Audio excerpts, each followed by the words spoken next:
A hospital in Karachi, overwhelmed by patients suffering from the heat. The worst affected area is in southern Pakistan, where temperatures have reached 45 degrees Celsius. This man's relative is among the dead. He fell as a result of extreme heat. We moved him to a room on the first floor to rest. When he did not come out for a noon prayer, we went out to find out why, but we found him dead. More than 700 people were admitted to this hospital at the weekend. Patients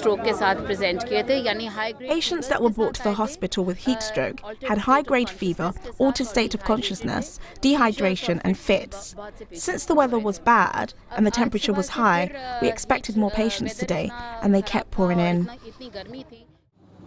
The forecast suggests the heat wave will continue for another few days, and there are fears that more could die. Ben Bland, BBC News.